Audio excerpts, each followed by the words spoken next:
Welcome to Facebook, A Deeper Look, where we see Jesus, the face of God as He is, and man as He's intended to be.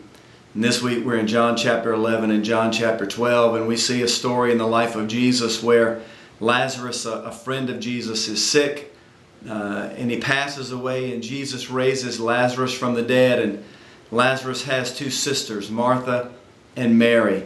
And John tells us in chapter 11 that this Mary is the same Mary that anointed Jesus' feet with very expensive perfume and dried His feet with her hair.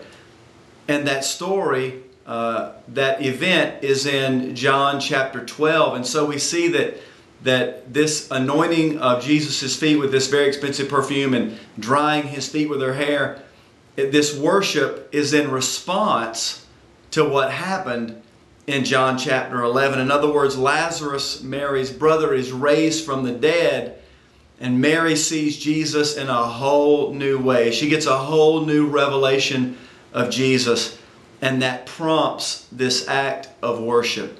Worship is always a response to a revelation.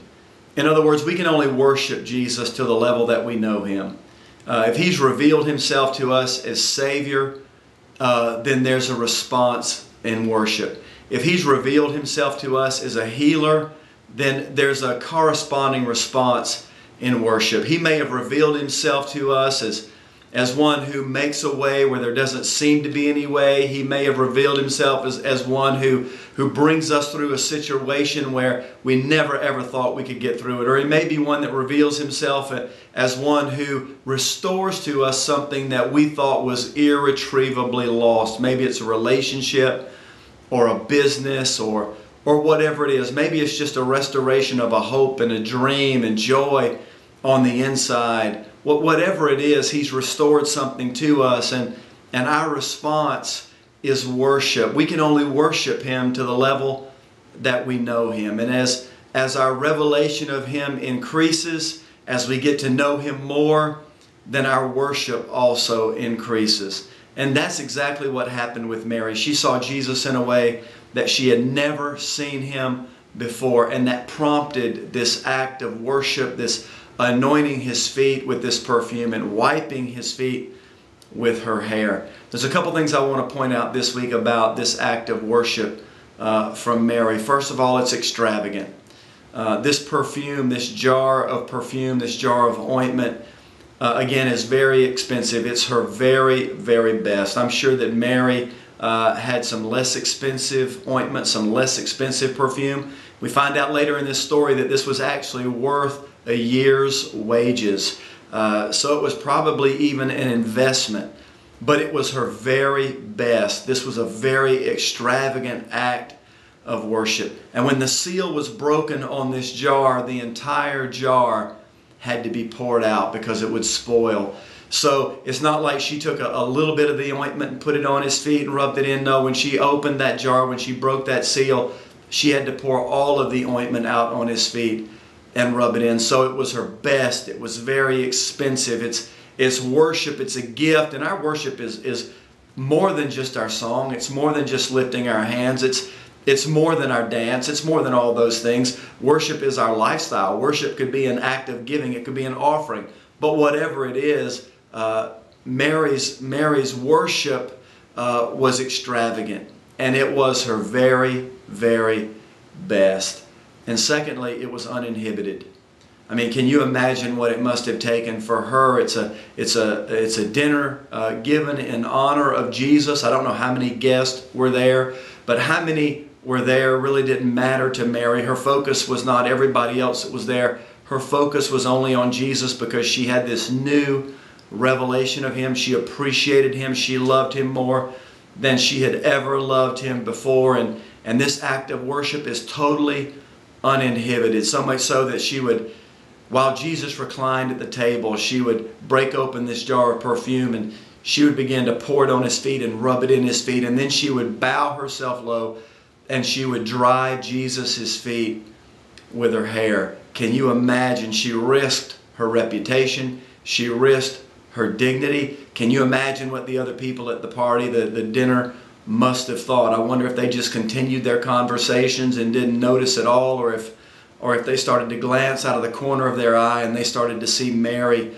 kneel at Jesus' feet, I wonder if they thought, I wonder what Jesus is thinking about this. And maybe they even started to get a little bit uncomfortable at this extravagant, uninhibited act of worship. But I don't think Mary cared at all, because her focus, her eyes were fixed on Jesus alone. And so she just began to pour out the ointment and the perfume, but really she was pouring out her life. She was pouring out her love to Jesus. It was extravagant. It was uninhibited. And it was a powerful expression of worship based on the revelation that she had of Jesus. So what should we do in our life as believers? Well, first of all, as we just continue to walk with Him and live with Him, He's going to show Himself not only to be our Savior, not only to be our healer when we're sick, not only to be our deliverer when we get caught up in situations that we may not be able to free ourselves from. He frees us. As we walk with Him, He's going to reveal Himself in so many powerful, wonderful ways. And our worship is a response to the revelation that we have of Him. So what should we do? We should continue to walk with Him, to get to know Him, and worship Him every single day. Worship Him in ways that correspond to the level that we know Him. Worship Him with extravagance.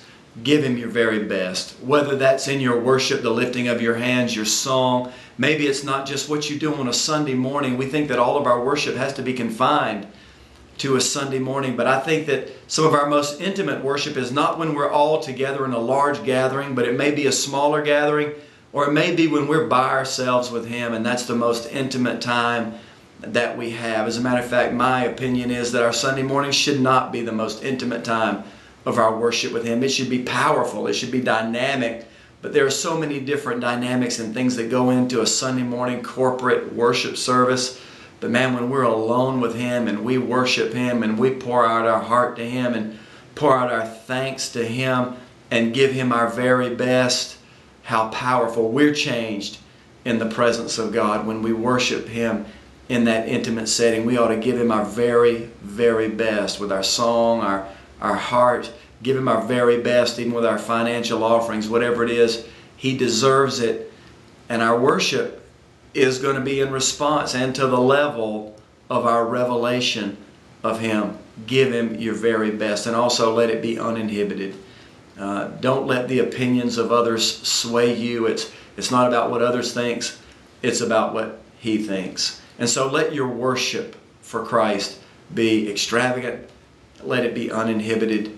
Get to know Him. Walk with Him. I promise you, our lives are changed when we spend time with Him, when we worship Him. As a matter of fact, we take on the image of those things that we worship. So when we fix our eyes on Him and we worship Him to the level that we know Him, when we do it extravagantly, we give Him our very, very best, when we do it uninhibited, our lives are changed and we honor Him.